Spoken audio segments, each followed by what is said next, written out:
ሰላም የፊልም ወዳጆቻችን እንዴት ናችሁልን? ተመልሰናል። ለዛሬም በጣም ምርጥ ከሰሞኑ የወጣ ተከታታይ የሆነ እንደ ሁልጊዜው ሁሉንም ክፍሎች በአንድ አድርገን ያመጣንላችሁን ምርጥ የኮሪያ ሮማንቲክ ቦይፍሬንድ የተሰኘ ሙቪ ያመጣንላችሁ። እንደሚመቻችሁ ባለሙሉ ተስፋ ነን። እንደ ሁልጊዜው ላይክ እና ሰብስክራይብ እያደረጋችሁ አበረታቱን። ይመቻችሁ። ሰናይ ጊዜ። ታሪካችንም የሚጀምረው ሚዩንግ የተባለች የጌም ዲቨሎፐርም ስለ ራሷ ታሪክ እያጫወተችን እያሳየን፣ እሷም በህይወቷ ውስጥ ከአንድ ነገር ውጪ ሁሉም ነገር አሪፍ እየሄደላት እንደሆነም ተናግራ ያ ያስቸግራት አንድ ነገርም የእናቷ ሁልጊዜ የማይቀረው ጥያቄ ካላገባሽ የሚለው ጭቅጭቅ እንደሆነም ትናገራለች። እዛውም እሷ የፍቅር ጓደኝነት መጀመር እንደምትፈራና እናቷ ደግሞ በተቃራኒው ከማግባት ውጭ ያለውን የእሷን ህይወት ከስኬት እንደማትቆጥረው እየተናገረችም ሳለች እናቷም ትደውልላታለች። ሚዩንግም በጭንቀት ውስጥ ሆና ስልኩን ስታነሳው እናቷም እየጮኸች በፍጥነት ጓደኛ ይዛ በቅርብ ካላስተዋወቀቻት እንደ ድሮ እሷ ስትጀምር ማታውቀውን ሰው አገናኝታ እንደምትድራት ትነግራታለች በለው። ሚዩንግም ይህን ስትሰማ ነገሩ በአሁኑ እንደ መረም ተረድታ ያላት የአማራጭ መፍትሄ የውሸት ፍቅረኛ መከራየት እንደሆነም ተረድታ ወደ ጓደኛዋ ዮና ቢሮም ታመራለች። እዛም እንደደረሰች ጓደኛዋም ለሚመጣው የክሪስማስ በዓል የወንድ ፍቅረኛዋ መስሎ የሚቀርብን ሰው ለአክቲንግ ከተመዘገቡት ሰዎች መካከል እንድትመርጥላት ትጠይቃታለች። ዮናም ያን እንደሰማች አሪፍ የምትለውን ሰው እንደምትመርጥላትም ነግራት የፈጠነ አንድን ሰው ማውራትም ትጀምራለች። የሥራ ሰዓት ሲያልቅ ሚዩንግና ዮናም አብረው ሆነው አለ የተባለውን የኪራይ ፍቅረኛ ሊያገኙበት ወደሚችሉት ወደ አንድ ሬስቶራንትም ያመራሉ። ሚዩንግም ምንም እንኳን በጣም ብትፈራም የእናቷ ጩኸትን አሰብ አድርጋ የግድ መሆን አለበትም እያለች ለራሷ እየተናገረችም ተረጋጋለች። የተጠበቀው ሰዓትም ሲደርስ ሊያገኙት የተስማሙት ጂሁን የተባለ መልከ መልካም ወጣት ወደ ውስጥም ገብቶ ሁለቱንም ይተዋወቃቸዋል። ሚዩንግም የዚህን ጊዜ በውበቱ ተደማ። ነገር ግን ስለ ውበቱ ምንም ነገር ሳትል የምትፈልገው ለ3 ቀን ብቻ እንደ ፍቅረኛዋ ሆኖ እንዲያስመስል እንደሆነና ዝግጅቱም የአዲስ ዓመት መግቢያና የክሪስማስ ስርዓትን ስለሚጨምር በቦታው ቤተሰቦቿም እንደሚኖሩም ነግረው ስራውን በአግባቡ እንዲወጣ ለዛም በየቀኑ እንደ ደሞዝ 1000 ዎን እንደምትከፍለው ቃል ትገባለታለች። ጂሁንም ይህን መስፈርቶቹንም በሙሉ ከሰማም በኋላ በስራው እንደተስማማም ይነግራታል በለው። የበዓሉ ሰሞንም ሲደርስ ሚዩንግም ከጂሁን ጋር ሆና መጀመሪያ መሄድ ያለባቸው እንዲሁ ዝም ብለው የእናቷን አንጀት ለመብላት ጥረት የሚያደርጉት ጎረቤት ተብዮቹ ጋርም ስለሆነ ወደዛም ያቀናሉ። በቦታውም ሲደርሱ የሚዩንግ እናት ቾይንግም ከጎረቤቶቿ ጋር ስለ ጋብቻና ትዳር እያወራች ሳለች በድንገት ጂሁንና ሚዩንግም በቦታው ደርሰው ጂሁንም እዛው የሚዩንግ ፍቅረኛ እንደሆነና አብረው እንደሚሰሩም ይናገራል።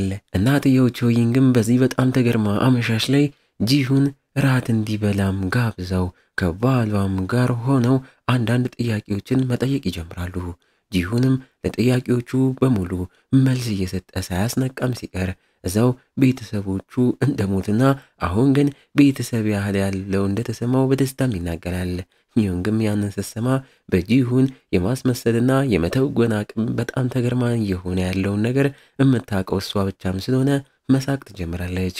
የሚዩንግ ወላጆችም በጂሁን ባህሪ በጣም ለደሰው እያወሩትም ሳለ የሚዩንግ አባት ትንሽ ስላመመው ለመተኛት ወደ ውስጥም ሲገባ ሚዩንግም ጂሁንን ይዘው እሱ ወደሚያርፍበትና ወደሚተኛበት የእንግዳ ክፍልም ተወስዷለች። እዛ ስትደርስ ግን የእንግዳ ክፍሉ በሙሉ በእቃዎችና በመስተካከል በሚፈልጉ ነገሮች ተሞልቶም እንዳለም አይታ አሁን ቤት ውስጥ ያለው ጂሁን ሊተኛበት የሚችለው ብቸኛው ክፍል የእሷ ክፍል መሆኑን ትረዳለች።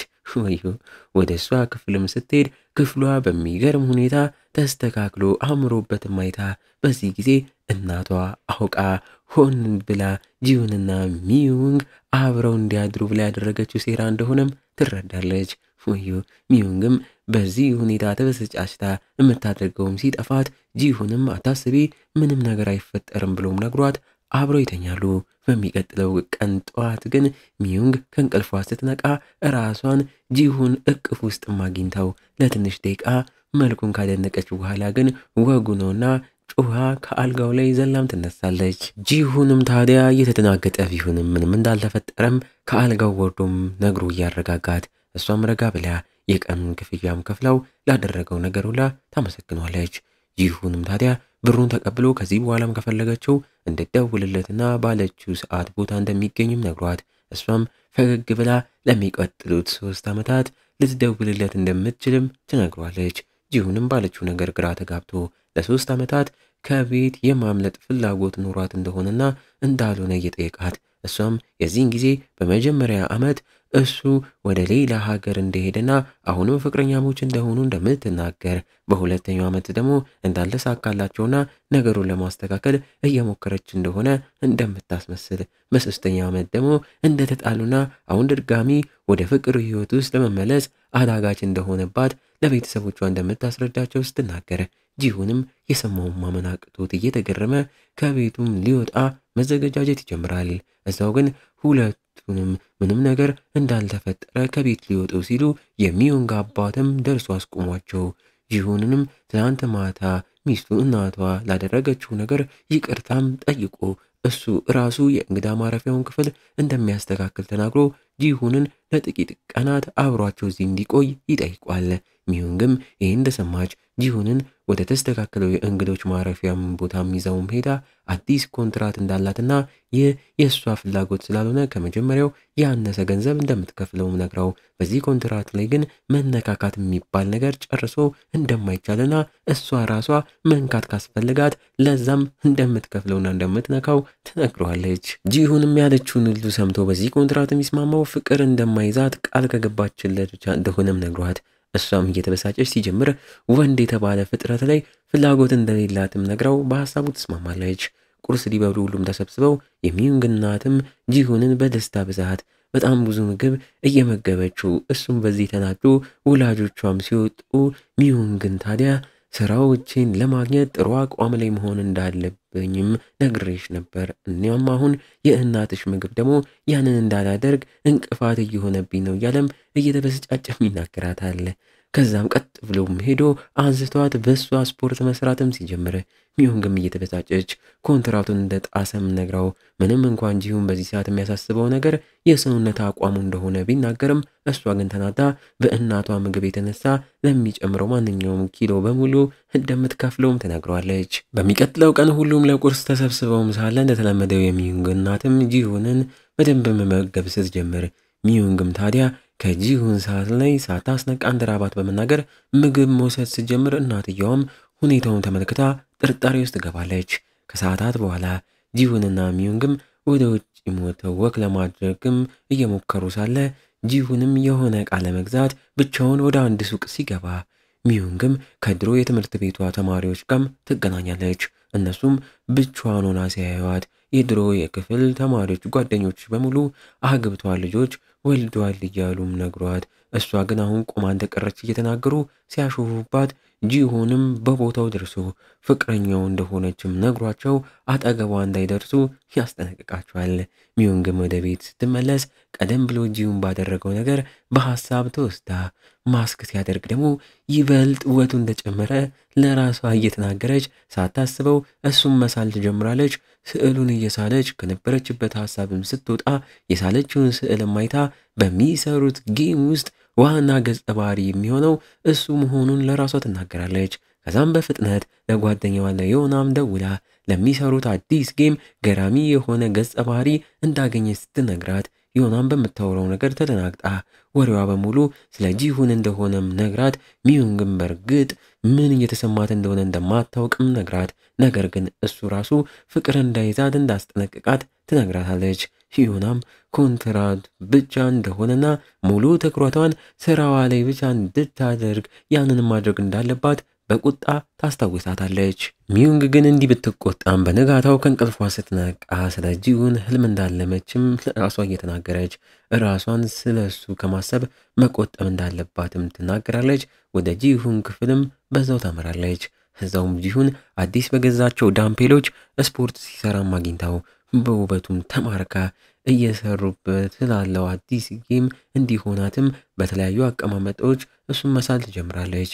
ጂሁንም ያንን አስተውሎ ቆንጆ እንደሆነ እንደሚያውቅና የተፈራረሙትን ኮንትራትም ነግሯት እያደረገች ያለችው ነገር ነፃነቱን እንደነሳው ያክልላታል። ሚዮንግም የተፈጠረው ነገር በሌላ እንዳትረዳው እያለች እና እሷ ምንም አይነት ለሱ ስሜት ለወንድም ስሜት እንደሌላትም ነግራው እሱም በዚህ ጊዜ እየሳለችው ያለችው ነገር ምን እንደሆነ ማየት እንደሚፈልግ እየተናገረ ሳለ የሚዩንግ እናትም ወደ ውስጥ ገብታ ምን እያደረጉ እንደሆነ ቼክ አድርጋም ትወጣለች። ልክ እንደወጣች ጂሁንም ሚዩንግን እናቷ እያየች ስለነካችው ተጨማሪ ገንዘብ እንደምትከፍልም ነግሯት እሷም በዚህ ጊዜ ባለፈው ስትነካው ምንም ነገር እንዳላለም አስታውሰው ጂሁንም ያልታሰበበት ነገር እንደሆነም ነግሯት ለዚህኛው ግን ግዴታ መክፈል እንዳለባት እየተናገረ ያስገድዳታል። ሚዮንግም ያንን ስትሰማ በጣም ተናዳ ወደ ክፍሏም ስትሄድ እኛ ግን ጂሁን ይህን ሁላ ነገር እያደረገ ያለው ሚዮንግ እሱን እንዳትወደው ለማድረግ እንደሆነም እንረዳለን። ሚዮንግም በቀጥታ ለጓደኛዋ ለዮናም ደውላ ጂሁን ተጨማሪ ብር እንዳስከፈላትም እየነገረቻት ዮናም ያንን ስትሰማ ምናልባት ጂሁን ይህንን በማየት ሊጠቀምባት እንደሚችል እየነገረቻት ከዚህ በኋላም እንድትጠነቀቅ ታስጠነቅቃታለች። ሚዮንግም ተናዳ በአንድም ሆነ በሌላ የከፈለችውን ብሯን እንደምታስመልስ እየነገረቻት በዛው ቀን ጂሁንም ቀረጻ እንዳለባት የነገራትን አስታውሳ በፍጥነት ወደ ቦታውም ታመራለች። እዛም ስትደርስ ጂሁን በሚያምር ባህላዊ ልብስ ፏ ብሎም አግኝታው ነገር ግን ጂሁን የሚቀረጸው ትዕይንት በቀዝቃዛው ውሃ ውስጥም ስለሆነ በጣም እየበረደው ይባስ ብሎ ዳይሬክተሩ ትዕይንቱን በተደጋጋሚ እንዲቀረጽ እያስገድደውም አግኝታው ወደ እሱም ቀረብ ብላ ለምን ይህን ሁላ ጫና ላዩ ላይ እያሳደረ እንደሆነ እየጠየቀችው እሱም ሲጀምር ዋናው አክተር እንዳልሆነና ዋናው አክተር ራሱ ዳይሬክተሩ ሆኖ የሚመቸውን የማይመቸውን ትዕይንቶች ብቻ እንደሚሰራለትም ነግሯት እሷም አንድ ቀን በጣም ታዋቂ አክተር እንደሚሆን ነግራው ለማበረታታት ያህል ትከሻውን ነካነካ ስታደርገው ጂሁንም ለዚህ እንደማያስከፍላት ይነግራታል። ሚዮንግም በዚህ ንግግሩ ተገርማ ዮናም እየተጠቀመብሽ ነው ያለቻትን ነገር ትዝ ብሏት ወደ ቤቷ ተመልሳ ድጋሚ ትደውላላታለች። በዚህ ጊዜም አዲስ ኮንትራት እንዳላትና ከዚህ በኋላ የምትከፍለው ቆዳቸው ከተነካካ ብቻ እንደሆነም ነግራት ሐሳቧንም ለራሱ ለጂሁንም ነግራው ሲስማማ ሁለቱም ድንገተኛ ንክኪዎችን ለማስወገድ በሚል ሙሉ በሙሉ ልብስ መልበስም ይጀምራሉ። በሚቀጥሉት ቀናት ጠዋትም ታዲያ ሁሉም ለቁርስ እየተዘገጃጁ ሳለ የሚዩንግ እናት ማየታቸው የሆነ ነገር እየተከናወነ እንደሆነም ጠርጥራ ሚዩንግንም ማስክ ያደረገችው ለምን እንደሆነም ስጠይቃትና ስታፋጣት ሚዩንግም ጉንፋን እንደያዛት ተናግራ ወደ ሆስፒታል ይዛት እንድትሄድም ትነግራታለች። ጂሁንም የዚህን ጊዜ ጣልቃ ገብቶ እናቷን አስቁሞ ሚዩንግ እንዳላመማትና እንዲሁ ትንሽ አለመግባባት በመሃላቸው ተፈጥሮ እንደሆነም ነግሯት ያስቀራታል። ወደ ክፍሉም ሲገቡ ጂሁንም ሚዩንግን ተጨማሪ ብር እንደሚያስከፍላትም ነግሯት እሷም በዚህ ስትበሰጫጭ ጂሁን እሱን ከምታፈቅረው እንደ ስግብግብ ሰው ብታየው እንደሚሻልም ነግሯት በሚቀጥሉት ቀናትና ጊዜያት አውቆ እንድትነካው እያደረገ ብዙ ብር ያስገፈግፋታል። የዛኑ ቀን ማታም ጂሁን ሊተኛ በገባበት ሰዓት የሚዩንግ እናት ሚዩንግን ሄዳ ጂሁንን ለእራት ይዘው እንድትመጣም ነግራት እሷም ወደ ጂሁን ክፍልም ስትሄድ ጂሁን አሁን የሥራ ሰዓት እንዳለፈና ከዚህ በኋላ የምትፈልገው ከሆነ ተጨማሪ ገንዘብ መክፈል እንደሚኖርባት እየነገራት እሷም በዚህ ተናዳ ምንም ነገር እንደማትከፍለው ተናግራ ብትወጣም እናቷ ግን ጂሁንን እንድታመጣ ስላስገደደቻት ያለምንም አማራጭም ከፍላው አብረው እራት ይመገባሉ።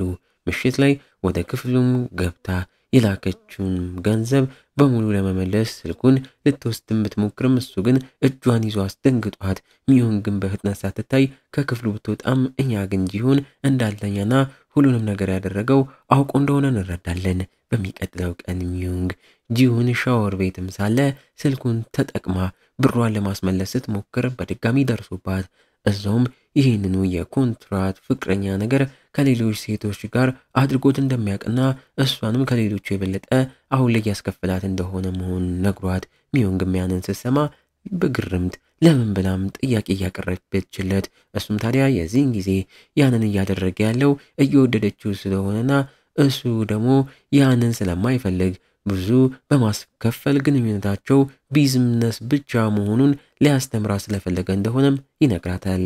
ሚዮንግም ይህን ስትሰማ እሱ እንደሚለው ምንም አይነት የፍቅር ስሜት ለሱ እንደሌላትና ሁሉንም ነገር እያደረገች ያለችው አዲስ እየሰሩት ላለው ጌም ገጸ ባህሪ ዋና ካራክተር እንዲሆን ስለመረጠችው እንደሆነና ለዛም ሲባል ባህሪውን ለማጥናት ያንን እያደረገች እንዳለችም ስትነግረው እዛውም እንዳሉ ቤተሰቦቿ ለጥቂት ቀናት ከከተማ ሊወጡ እንደሆነ የሚገልጽ መልእክትም ይደርሳታል። ጂሁንም ይህን ሲሰማ አሁን ስራዬን ጨርሻለሁ ሊሄድም እያለ እንዲሁ ተጨማሪ ያስከፈላትን ገንዘብ በሙሉ እንደሚመልስላት ይነግራታል። ሚዮንግም ያንን ስትሰማ ጂሁንን እሷ ስዕሉን ስላስክትጨርስ ድረስ አብሯት እንዲቆይ እየጠየቀችው እሱ ግን እንደማይፈልግ አስረግጦ እየነገራት አሁንም ከቤት ለመውጣት ጥረት ሲያደርግ ሚዮንግ ደግሞ ልታስቆመው ስትሞክር እግሯን ወለም ብሏት መራመድ ሲያቅታት ጂሁንም ከሷ አጠገብ ሆኖ ለመንከባከብ ይገደዳል። ከደቂቃዎች በኋላ ጂሁን ከላይ ምንም ልብስ ሳይለብስ ወደ ሚዮንግ ክፍልም አምርቶ በስፖርት ምን ያህል ለውጥ እንዳመጣ እየጠየቃት እሷም በሰውነቱ እንደመማለል እያደረጋት ሰውነቱ አሪፍ እንደሆነና ጥሩ አቋም ላይ እንደሚገኝ ትነግሯለች። በመቀጠል ጂሁን እንደ ፍቅረኛው ሆኖ ሌላ ከሚሰራላት ሴት ልጅ ጋም በስልክ እያወራም እያለ የልጅቷ ወላጆች ወሬውን ተቀላቅለው እሱም ከስራ እንደተመለሰና ልጃቸውን የማግባት ሀሳብ እንዳለው እየነገራቸውም ሳለ ሚዮንግም ወደ ክፍሉ ገብታ ልክ የሱ ፍቅረኛ እንደሆነች አድርጋ ማውራት ትጀምራለች። ይህን የሰሙት የሌላኛው የሴቷም ወላጆች በጂሁን ተበሳጭተው ልጅቷም ብሩን ሳትከፍለው ኮንትራታቸው ሲሰረዝ ጂሁንም በሚዮንግ ስራ ተናዶ በጣም ብዙ ገንዘብ እንዳሳጣቸው ይናገራታል። ሚዮንግም ታዲያ ጂሁን በሁኔታው በጣም እንደተናደደም ገብቷት ይቅርታም ጠይቀው ያጣውን ገንዘብ በሙሉ እንደምትከፍለውና ለዛሬ ብቻ ድሮ በተማረችበት ዩኒቨርሲቲ የሚደረገው ፓርቲ ላይ አብሯት እንዲሄድም ትጠይቋለች። ትዕይንቱም ሚዮንግ ዩኒቨርሲቲ ትማር በነበረበት ጊዜ ባሳለፈው ወቅት ሲያሾፍባት የነበረውም ልጅ ይወዳት እንደነበርና ምንም እንኳን በጊዜው ብዙ የፍቅር ጥያቄ ቢገልጽላትም እሷ ግን ፍቃደኛ እንዳልሆነችና ከዚያ ጊዜ ጀምሮ ልጁ ባገኛት ቁጥር እያሾፈባት መሆኑን እንረዳለን። ይሁንም ምንም እንኳን ይህን ሁላ ነገር ቢሰማም ለመሄድ ፍቃደኛ ሳይሆንም ቀርቶ እሷም ተናዳ ለዮናም ደውላ አብራት ለመሄድ ቀጠሮም ትይዛለች። የፓርቲው ሰዓት ሲደርስ ዮናም ለሚዮንግ ደውላ መምጣት እንዳልቻለችም ነግራት በዚህም ሚዮንግ ይበልጥ እየተበሳጨች ጂሁን ጋር ላለመደወል ብላ ፓርቲው ላይ ትንሽ ቆይታ ብቻዋን ለመሄድ ልትወጣ ስትል የዛኔ ሲያሾፍባት የነበረው ልጅ አሁንም መጥቶ መጠጥ እንድትጠጣ ሲያስገድዳት ጂሁንም በቦታው ደርሶ ያስጥላታል። ከዚያም ለሁለት ወጥተው ራት እየበሉም ሳለ ሚዮንግ ጂሁንን ላደረገላት ነገር ከልብ እያመሰገነችው ከሱ ፍቅር እንደማይዛትና ከዚህ በኋላ የጠየቃትን ሁላ ለመክፈል ፍቃደኛ እንደሆነች ትነግሯለች። ጂሁንም ያንን ሲሰማ ፈገግ እያለ ይህንን ስራ የሚሰራበት ከሌሎች ሰዎች የተሻለ የሚከፍል እንደሆነ እየነገራት ቤትም ስለሌለው ራሱን መደገፍ እንዳለበትም ሲነግራት ሚዮንግም የምድር ቤተሰብና ቤት እንደሌለው ስትሰማ እየተደናገጠች አዝናለት። በጣም ጠጥታም ስለነበረ ያለምንም ሐሳብና ማመንታት ግጥም አድርጋ ትስመዋለች በለው። በሚቀጥለውም ዕለት ጠዋት ሚዮንግም ከእንቅልፏ ስትነቃ የጂሁን ደረት ላይ ተኝታ ራሷንም አግኝታው ተደናግጣም ጩኋ ስትነሳ ጂሁንም ምንም ነገር እንዳልተፈጠረና በጣም ጠጥታ ስለነበረ እላዩ ላይ ስተኛ ምንም እንዳላላት ይነግራታል። በዚህ ውይይት ላይም እያሉ በራቸውን ተንኳክቶ ሊከፍቱት ሲሄዱ ዮናና ኪም የተባለው ፍቅረኛዋ እንደሆኑም ይረዳሉ። ሚዮንግም ተደናግጣ ዮና ምን ሆና እንደመጣችም ስትጠይቃት ዮናም ከቤት እንደተባረረችም ነግራት ሚዮንግንም እዚህ መቆየት ብትችልም ፍቅረኛዋ ግን ከጂሁን ጋር አንድ ክፍል ውስጥ ማደር እንዳለባቸው ትነግራታለች።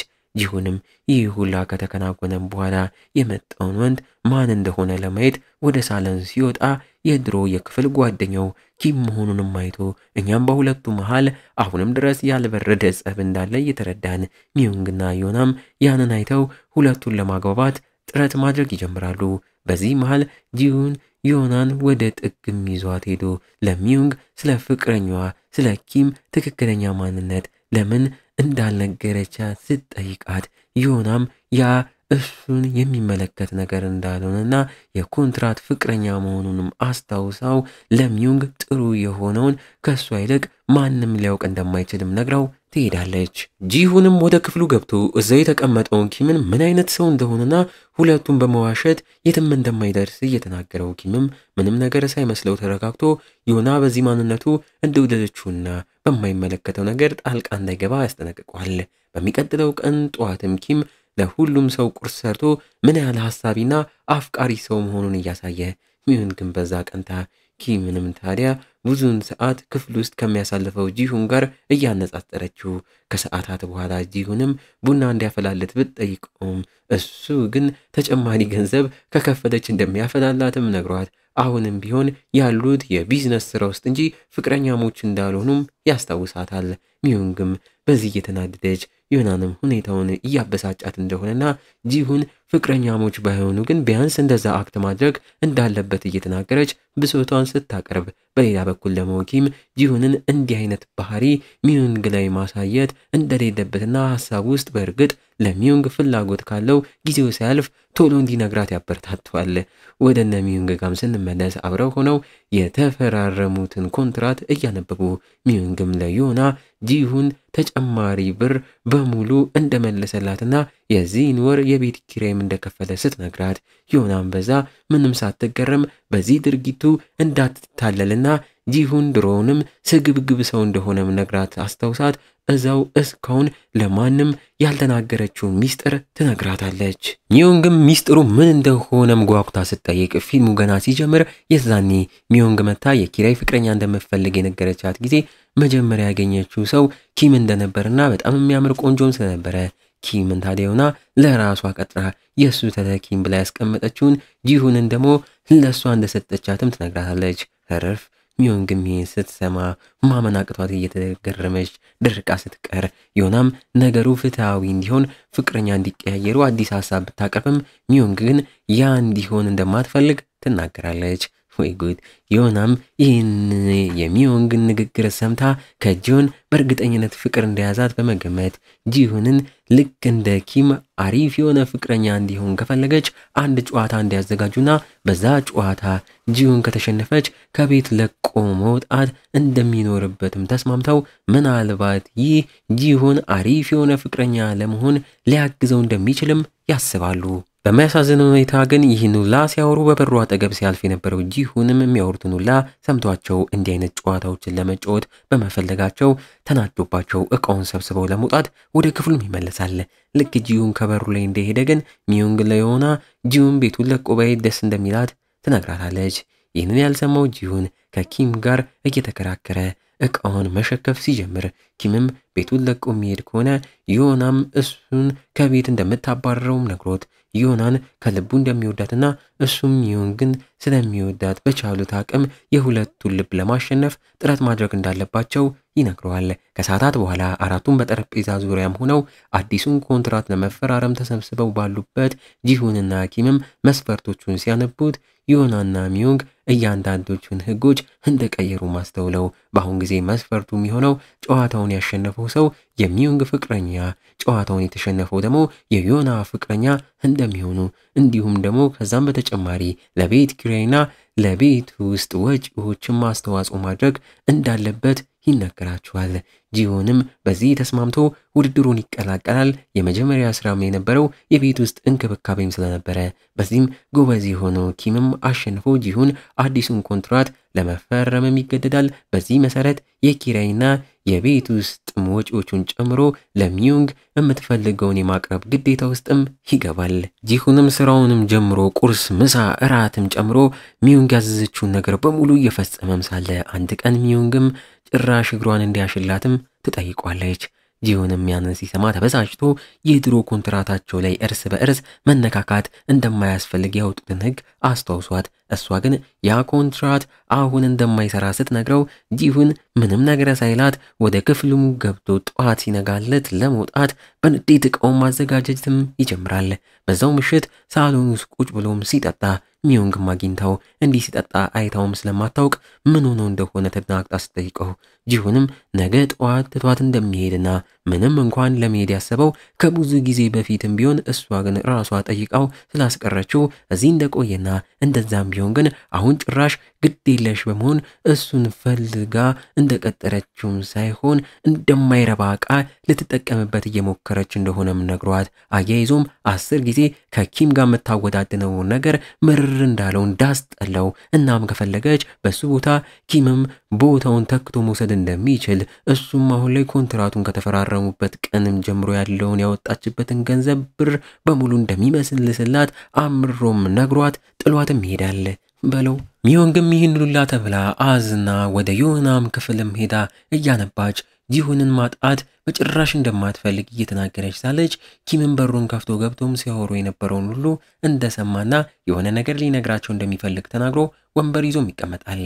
እዛም ገብቶ ጂሁን ቤትና ገንዘብ የሌለው ድሃ እንደሆነና ዩኒቨርሲቲ አብረው ድሮ እየተማሩ በነበረበት ጊዜ ቆንጆ ቁመናም ስለነበረው አንዲት ተማሪ ልጅም በብር ፍቅረኛዋ መስሎ እንዲታይ እንደቀጠረችው እሱም ተዋናይ የመሆን ፍላጎቱን ለማሳካት ብር የሚያስፈልገው ስለነበረ ያንን እንደ ስራው መስራት እንደጀመረ አንድ ቀን ግን ነገሮች ዞረው እንደ ፍቅረኛ ይሰራላት የነበረችው ተማሪም የምር አፍቅረው እሱ ግን በዛ ፍቃደኛ ሳይሆን ሲቀር ስራው የኪራይ ፍቅረኛ መሆኑን ለሁሉም ሰው ተናገረ። ህይወቱንም ሙሉ እንዳበላሸችበትና በዛም ምክንያት ትምህርቱ ላይ መጎበዝ ሳይችል የትወና ህልሙም ሳይሳካ እንደቀረ በዚህ ምክንያት ይህንን የኪራይ ፍቅረኛ ስራ መስራት እንደቀጠለና ደንበኞቹንም በፍቅር እንዳይወድቁ ገና መጀመሪያ የሚያስጠናቅቀውም በምክንያት እንደሆነም ይነግራቸዋል። ዋው! በሚቀጥለው ቀን ጂሁንም ቤቱን ለቆ ሲወጣ ሚዮንግም በር ላይም አግኝታ ለሚሰሩት ጌም ያሰበችው የእሱ ምስል እየሰጠችው ላደረገላት ነገር በሙሉ ስታመሰግነው ጂሁን ከሱ ኪምንም መምረጧ ምንም እንዳላስገረመው ነግሯት ነገር ግን ይህን ሁላ ነገር ያደረገችው እሱን ለማስቀናት ብላ እንደሆነ መናገር አሳፍሮት ነገሩ በተሳሳተ መንገድ እንደተረዳውም ሲጀምር ጨዋታውን ከዮና ጋር ለማድረግ መወሰኗ ስተት እንደነበረም ስትናገር ጂሁንም ባለችው ነገርም ልቡ ተነክቶ የመሄድ ሀሳቡ ሙሉ ለሙሉ ትቶት ወደ ቤት ውስጥ ይመለሳል። አመሻሽ ላይ አራቱም አብረው ጊዜ ለማሳለፍ ወደ ውጭም ወጥተው እያወሩም ሳለ ጂሁን ከማንም ፍቅር ይዞት እንደማያውቅ ነገር ግን ከንፈሩን እንዴት ስሙ እንደሚያውቅም ተናግሮ ሁሉም እንዴት እንደሆነም ሲጠይቁት ሲያስጨንቁት እሱ ግን የዛኔ ሚዮንግ ሰክራ ያደረገችው ነገር ከመናገር ይቆጠባል።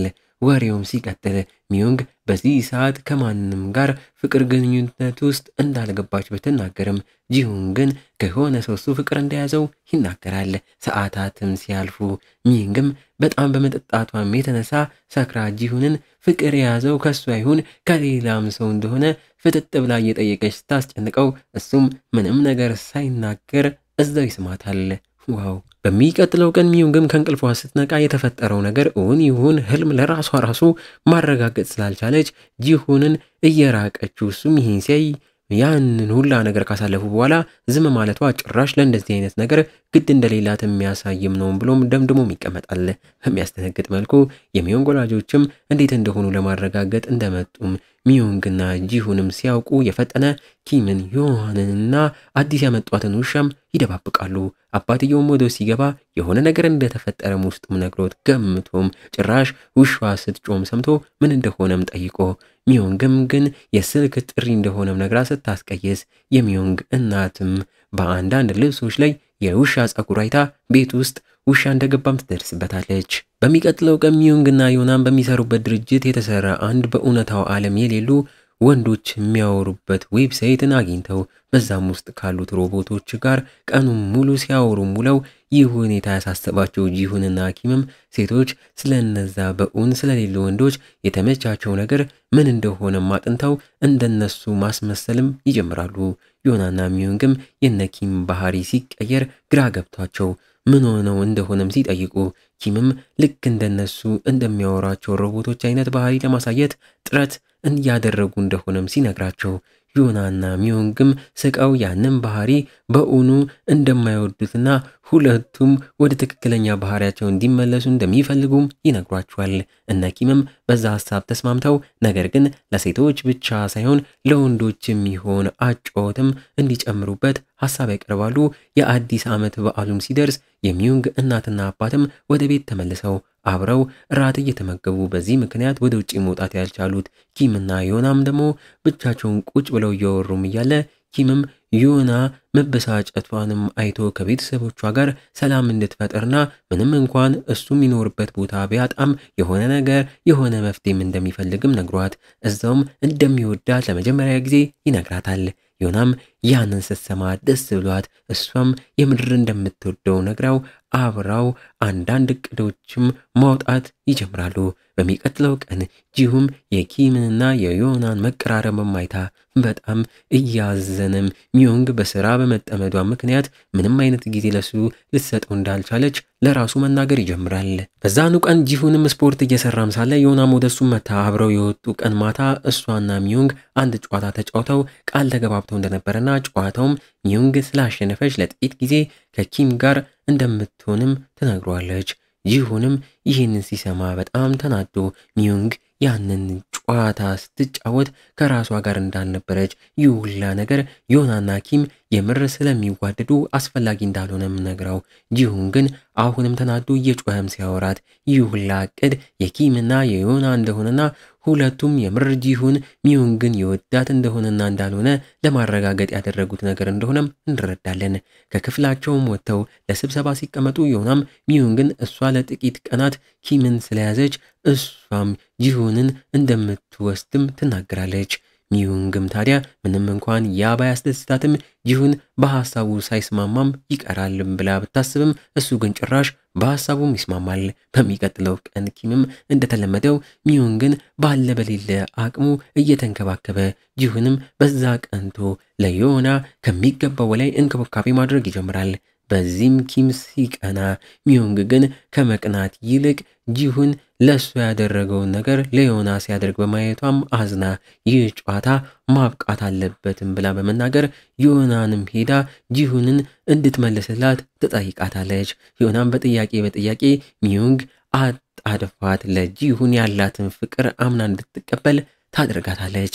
ከውጭም ሆነው ይህን ሁላ ሲያወሩም የነበሩትን ሲሰሙ የነበሩት ኪምና ጂሁንም ወደ ውስጥ ገብተው ፈገግ እያሉ እኛም ጂሁን እስካሁን ድረስ የእቅዱ አካል እንደነበርና ሁሉንም ነገር ያደረገው ምንም እንኳን እሱ ሚዮንግን ቢወዳትም እሷ ትወደው እንደሆነና እንዳልሆነ ለማረጋገጥ እንደሆነም እንረዳለን።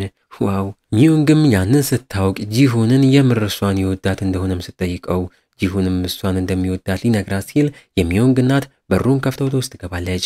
እነ ሚዮንግም በድንጋጤ ልብስ ማስቀመጫ ውስጥ ተደብቀው ጂሁንም እነሱ የሚደበቁበት ምንም አይነት ምክንያት እንደሌለም ነግሯቸው ወደ ውጭም ሲወጡ የሚዮንግ እናትም ከነ ሚዮንግ ውጭ ያሉትን እነ ኪምንና ዮናን ጨምሮ አዲሷን ውሻ አግኝታ ሁሉንም ከፊት አስቀምጣ ጥያቄ መጠየቅም ትጀምራለች። እናትየውም እያንዳንዳቸውን ወደ አንድ ክፍል እያስገባች ምን እያደረጉ እንደሆነም ጠይቃ ዮናም ከቤተሰቦቿ ጋር እንደተጣላችና በዛም ምክንያት የምታርፈበት ቦታ እስክታገኝ ድረስ ሚዮንግ ጋር እንደመጣችም ተናግራ ኪም ደግሞ የቅጥር ፍቅረኛ እንደነበር ነገር ግን አሁን ዮናን ከልቡም ስለወደዳት የምር ፍቅረኛሞች እንደሆኑም ተናግሮ እናትየውም ሲሰሙ ስለዚህ ጉዳይ ከሰማችን በኋላ ሚዮንግም እንደዛ አድርጋት ይሆን እንደሚችልም በማሰብ ጂሁንንም ትጠራዋለች። እሱም ወደ ውስጥ ገብቶ ሚዮንግን ከልቡ እንደሚወዳትና ምንም እንኳን እሷ ለወንዶች ፍላጎት ባይኖራትም እንደምንም ብሎ አሁን ጥሩ ጊዜ ለማሳለፍ እየጣሩ እንደሆነም ይነግራታል። እናትየውም ጂሁን የምር ሚዮንግን እንደሚወዳት ተረድታ እሱን ካስወጣች በኋላ ሚዮንግን ደግሞ ጠርታ እንዲህ ባለ መልኩ በመዋሸቷና ጭራሽ የውሸት ፍቅረኛ በመቅጠሯም እንዳፈረችባትም ነግራት በስተመጨረሻ አራቱንም ሰብስባ ሁሉንም ነገር እንዳወቀችም ተናግራ ኪምና ጂሁንን ወደ ሆቴል እንደምትልካቸው ቤት ውስጥ ታዲያ ሴቶቹ ብቻ እንደሚቆዩ ጂሁንም ታዲያ እስካሁን ላደረገው ነገር አመስግና ሚዮንግን ግን በተስተካከለ መልኩ ነገ እንደምታገባም ትነግረዋለች። ጂሁንም ያንን ሲሰማ በጣም ተደናግጦ እኛም ይውላ እቅድ የእናትየው እንደሆነና ጂሁን የምር የሚወዳት ከሆነ እርምጃ እንደሚወስድ ተስፋ በማድረግ ያደረገችው ነገር እንደሆነም እንረዳለን። አመሻሽ ላይ ኪም ለዮና ፍቅሩን እየገለጸላት ሳለ ጂሁንም ያንን አይቶ እሱም ወደ ሚዮንግ ክፍልም አመርቶ እዛ እያለቀሰችም አግኝቷት የመጣበትን ዓላማም ሳይናገር ጥሏት ይወጣል። በሚቀጥለው ቀን ጂሁንም ቤቱን ለቆ ለመውጣት ሲዘገጃጅ ሚዮንግ ደግሞ ወላጆቿ ያዘጋጁላትን ሌላ ሰው ልታገኝ ስትዘገጃጅም አይተን የሚዮንግ እናትም ምናልባት ጂሁን የሆነ ነገር ያደርጋል ብላ ብትጠብቅም ጂሁን ግን ምንም ነገር ሳይል ሲቀር የሚዮንግ እናት የቀጠሮውን ቦታ ድምጿን ከፍ አድርጋ ትናገራለች። ወይ ጉድ! ጂሁንም ያንን ሲሰማ እናቷ የሆነ ነገር ሄዶ እንዲያደርግ እንደፈለገችም ገብቶት በፍጥነት ወደ ቦታው ያመራል። እዛም ሲደርስ ሚዮንግ ከተባለው ሌላኛው ሰውም ጋር አግኝቷት እጇንም ይዞ ካነስታትም በኋላ ፍቅረኛ እንዳለትም ለሰውየውም ይነግረዋል። ከዛም እንደወጡ በድብቅም ቆመው የነበሩት የሚዮንግ እናትና አባት ጋርም ሄደው ምንም እንኳን ያለ ቤተሰብ ቢያድግም ጂዮንግ አሁን እሱ ለነሱ ከቤተሰብ በላይ እንደሆኑለትም ነግሮ አመስግኗቸው ከዚህ በኋላም የቅጥር ፍቅረኛ የመሆን ስራው ሙሉ ለሙሉ እንዳቆመም ይነግራቸዋል።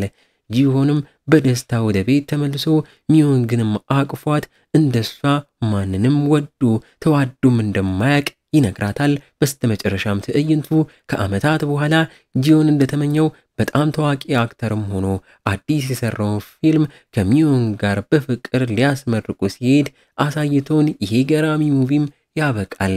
እና እንዴት ነው ፊልም ወዳጆች? ሙቪውን ወደዳችሁት? በእርግጠኝነት ወዳችሁታል። ታዲያ በቀጣይም እንደዚሁ ረዘም ያለ ገራሚ ሙቪ ስለምናመጣላችሁ ቻናሉን ሰብስክራይብ ማድረግ እንዳይረሳ። እስከዛው ግን እንደ ሁል ጊዜው ቸር ቆዩልን።